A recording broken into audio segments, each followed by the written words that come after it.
जोहार आमर भाषा थी आजिर खबर के आपण को स्वागत। आजिर 3 अक्टोबर 2024 आसन सुनमा आजिर खबर। बरगढ़ और सोनपुर जिला सहित धान चाष होतवार बड़भागी इलाका न मूसा मानकर उपद्रव देखा देइछे।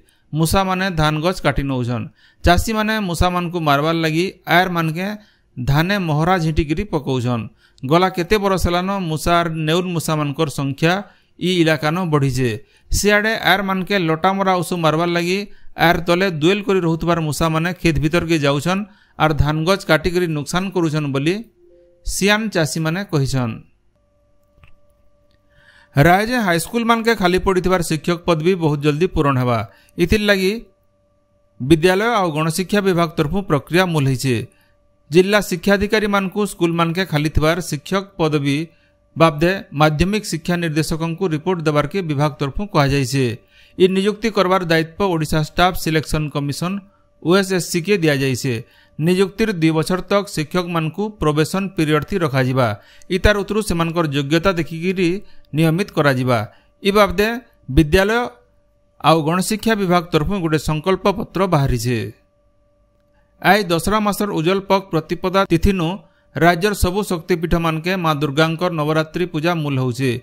इ अवसर सम्बलपुर माँ समलेश्वरी, पाटनेश्वरी, सुवर्णपुर सुरेश्वरी, नुआपड़ार रक्तांबरी, कलाहांडीर माणिकेश्वरी, बलांगीर समलेश्वरी, बरगढ़ समलेश्वरी, पाटनागढ़ पाटनेश्वरी और शक्तिपीठ मानके स्वतंत्र पूजा मूल हेबा। समलपुर श्री श्री समलेश्वरी मंदिर न माँ धवलमुखी बेसथी दर्शन दौछन। इ दर्शन के गंगा दर्शन बोली भी कह जायसी।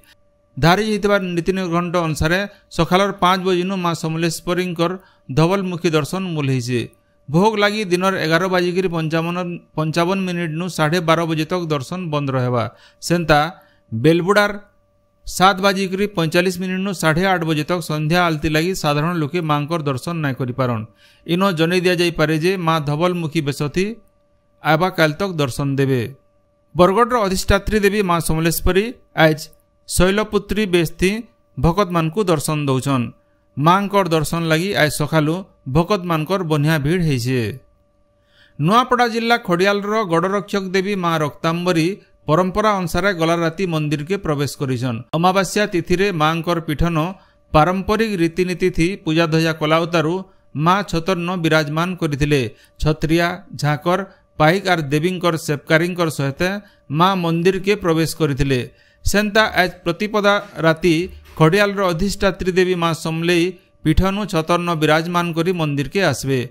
आबा विजया दशमी तिथिन दुही बहनी गड़रक्षक देवी माँ रक्तांबरी और देवी समलेश्वरी खड़ियाल नगर परिक्रमा करबार परंपरा रहीछे।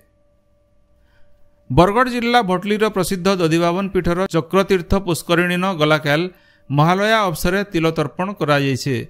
पितृपुरुषंकु आवाहन कला उतरु पिंड अर्पण करा जायथिला। राज्य खूब जल्दी जातीय शिक्षा नीति एनईपी 2020 लागू हेबार के जाउछे। इथिर लगी राज्य सरकार गोटे ब्लू प्रिंट प्रस्तुत करिछन बोली उच्च शिक्षा मंत्री सूर्यवंशी सूरज कहिछन। राज्य उच्च शिक्षा व्यवस्था थी जातीय शिक्षा नीति 2020 प्रणयन करवार के नेगरी राज्यर भिन्न भिन्न सरकारी विश्वविद्यालय तैयारी बाबदे गलाकाल लोकसेवा भवन गोटे बैठक हो जाइछे। इ बैठक थी उच्च शिक्षा मंत्री अध्यक्षता करी कहिछन जे इ शिक्षा नीति लागू हेले शिक्षा व्यवस्था थी देखा देइतबार समस्या और अभाव के दूर करा जाई पारबा। सेंता शिक्षानुष्ठान मानकर भित्तिभूमि भी मजबूत हेबा। आउ 1 नु 3 हफ्ता भितरे इ बाबदे ऊपर स्तर थी आलोचना करा जाइकरी राज्य एनईपी लागू करा जिबा बोली मंत्री कहिछन। इ बैठक थी उत्कल विश्वविद्यालय, रेभेन्सा विश्वविद्यालय, सम्बलपुर विश्वविद्यालय, गंगाधर मेहर विश्वविद्यालय सहित अलगा विश्वविद्यालय कुलपति माने भाग नैथिले। आकाशवाणी कलाकार खदालो साहुंकर 12 नंबर श्राद्ध वार्षिकी बरगढ़ जिला भेडेन ब्लॉक रेमुंडा अग्रगामी युवक संगठन हो जाइछे।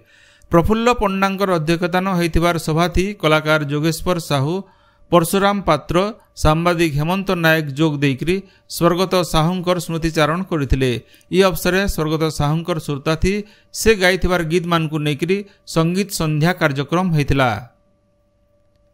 बेडेन ब्लॉक तालमेंडा गाँवर शिक्षक मामराज साहूंकर हृदघात थी 50 वर्ष बयस परलोक होइछि। हठात तांकर देह खराब हेबारनु ताहाकू बरगढ़ गोटे घरोई डाक्तरखाना के निया जाइथिला। स्वर्गत साहू भिन्न भिन्न सामाजिक अनुष्ठान संगे जोड़ी होइथिले। भेडेन ब्लॉक कुलता समाजर जने कर्मकर्ता थिले। तांकर वियोक्ति भिन्न भिन्न महलन शोक प्रकाश पाइছে। कलाहांडी जिला थुआमूल रामपुर ब्लॉक रो साई सुरनी ठाणे थिबार एकलव्य आदर्श आवासिक विद्यालय के प्रधानमंत्री नरेंद्र मोदी वर्चुअल मोड थी उद्घाटन करिसन। ई अवसर हेतिबार कार्यक्रम थी कलाहांडी सांसद मालविका देवी मुख्य अतिथि भावे जोग देथिले। देवगढ़ जिला शिक्षा विभाग तरफु इंदिरा गांधी स्टेडियम ठाणे जिला स्तरीय विद्यालय समूह खेलकूद प्रतियोगिता गलाकाल उद्घाटित होइছে। ये उत्सव थी मुख्य अतिथि भावे अतिरिक्त जिलापाल रेबेगा बिलुंग जोग देकरी छात्र छात्री मानकू क्रीड़ा क्षेत्र थी आगे बढ़ी करी ना करबार के परामर्श देथिले। 33 केवी ग्रिड रो मरामती लगी आज 5.5 घंटा तक बरगढ़ सहर रो केतिटा इलाका न बिजली जोगाण बंद रहबा। आज सकालर 9 बजे नु दिनर 2:30 बजे तक बरगढ़ हाटपदा, पीएचडी, उमा टकीज, मनाबंद, मझलीबंद, पचेरी घाट, फांडी, रंघरपड़ा, कॉलेज रोड, राधाकृष्ण मंदिर, पंचायत कॉलेज, रोहनिया टिकरा इलाका न बिजली जोगाण बंद रहबा बोली टीपीडब्ल्यूओडीएल तरफु सूचना मिली है। पदमपुर रो गोरु मार्केट परिसर न गलाकाल स्वच्छता ही सेवा कार्यक्रम हो जाइए। पदमपुर उपजिल्लापाल आरागुला स्नेहा, विज्ञापित अंचल परिषद अध्यक्षा सावित्री बाग, मिनकेतन साहू, रामचंद्र माझी जोग देकरी परिवेश के स्वच्छ और सुंदर रखबार लगी परामर्श देथिले। बरगढ़ लेंगु मिश्र स्टेडियम न चलिथिबार आंतः जिला साहाणी कप फुटबॉल टूर्नामेंट थी बरगढ़ दल सेमीफाइनाल थी पहुंचीचे। गलाकाल हेतिबार मैच थी बरगढ़ दल 3-1 गोल थी कंधमाल दल के हरैथिला। आबा 4 तारिख दिन बरगढ़ और राउरकेला भितरे सेमीफाइनाल मैच हेबा बोली सूचना मिली छे। दक्षिण पूर्व बांग्लादेश और इतार आखर पाखर इलाका न गोटे घूर्णी बलय होइছে। आबा 4 तारिख तक उत्तर बंगोपसागर के लागी करी थिबार पश्चिम बंग और उत्तर ओडिशा न समुद्र खणी इलाका न लघुचाप हेबार संभावना रहिছে बोली आईएमडी डीजी मृत्युंजय महापात्र अनुमान करिछन। से कहिछन जे एसएन प्रशांत महासागर न एलनिनो स्थिति न्यूट्रल रहिছে।